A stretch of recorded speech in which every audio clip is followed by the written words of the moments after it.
Adiciono a íris e a pupila e por último o pontinho vermelho no canto do olho. E com esse processo ridiculamente simples a gente faz um par de olhos desse em pouquíssimos minutos.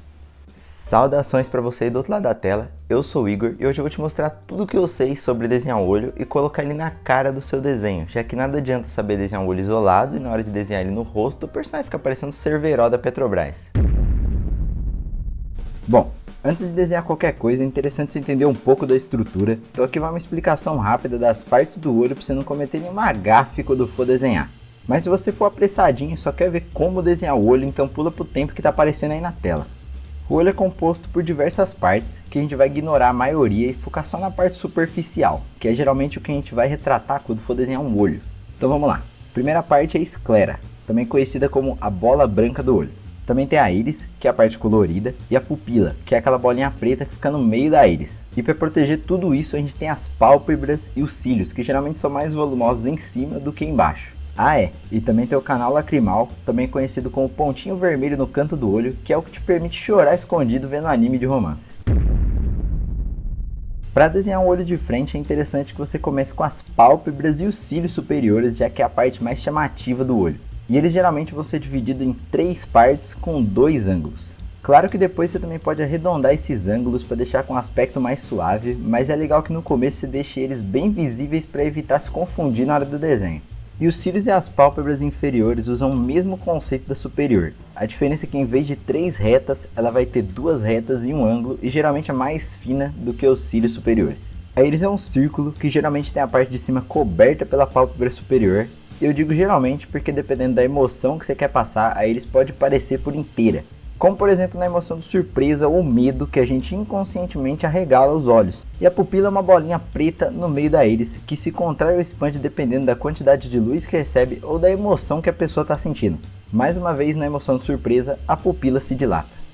E dependendo do animal que você estiver retratando, a forma da pupila também pode variar. Nem todo animal tem a pupila redonda, alguns predadores noturnos podem ter a pupila vertical e alguns herbívoros na horizontal. E a parte vermelha no canto do olho vai estar sempre apontada para a direção do nariz. E ela pode variar dependendo da etnia da pessoa. Nos asiáticos, por exemplo, essa parte é bem pouco visível. Então fica atento com isso porque pode fazer toda a diferença na hora de desenhar pessoas de lugares diferentes.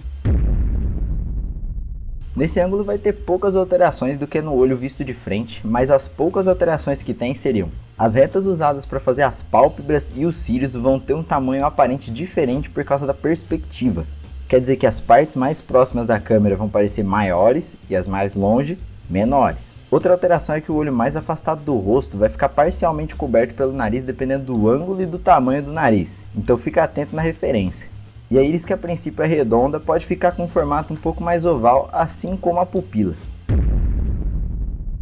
E nesse ângulo tudo fica diferente. Os cílios agora podem ser representados por praticamente um V na horizontal. Então das 5 retas que compunham os cílios e as pálpebras, agora vão ser só 2. E com o rosto de perfil, a íris agora virou um semicírculo. Porém, quando você for desenhar ela, é importante deixar como se fosse uma barriga, um pequeno volume que ela tem por causa da córnea. E a pupila, quando vista de lado, vai ficar bem oval, e dependendo do ângulo, até fica difícil de notar ela de tão vertical que ela fica. E o canal lacrimal, vulgo pontinho vermelho no canto do olho, mais uma vez vai depender do ângulo se você vai ver ele ou não. Então presta atenção na sua referência, se ele não aparece nela, não precisa desenhar.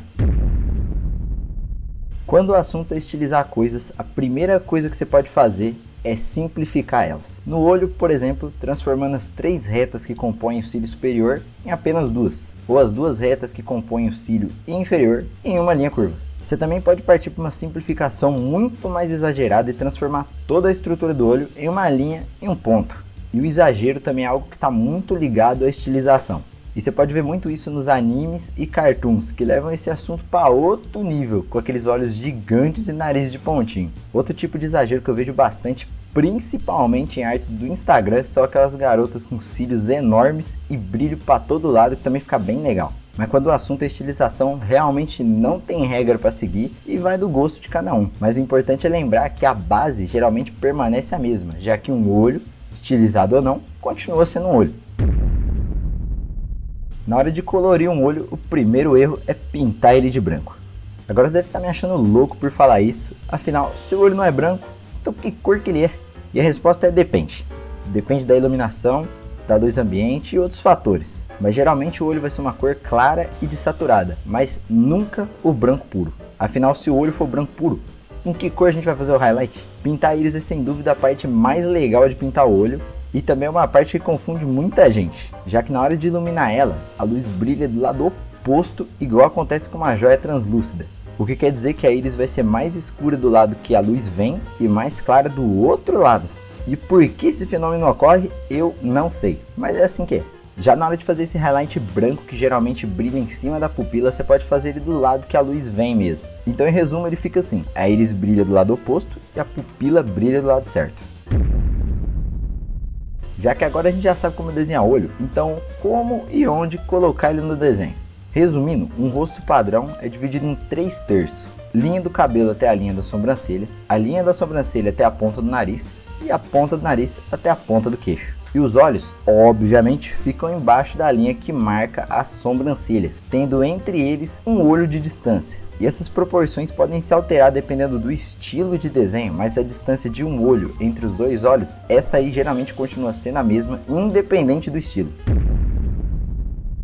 Até agora nesse vídeo a gente cobriu o que pra mim é o essencial da teoria, então agora vamos falar um pouco de como colocar o que a gente viu em prática. Eu tenho aqui um rosto sem olhos, e a primeira coisa que eu faço é traçar uma linha para os olhos embaixo da linha das sobrancelhas. Dividir essa linha em 3 partes iguais, traçar o volume das pálpebras e cílios superiores. É importante, quando desenhando os 2 olhos, a gente tem que ir fazendo os 2 olhos simultâneos, em vez de fazer um olho por completo e depois fazer o outro. Agora eu traço o volume das pálpebras inferiores, adiciono a íris e a pupila e por último o pontinho vermelho no canto do olho. E com esse processo ridiculamente simples a gente faz um par de olhos desse em pouquíssimos minutos. E aí, o que você achou do vídeo? Espero que o meu conhecimento tenha sido útil para você de alguma forma e se possível considere se inscrever no canal e deixar aquele like. E muito obrigado por ter assistido até aqui.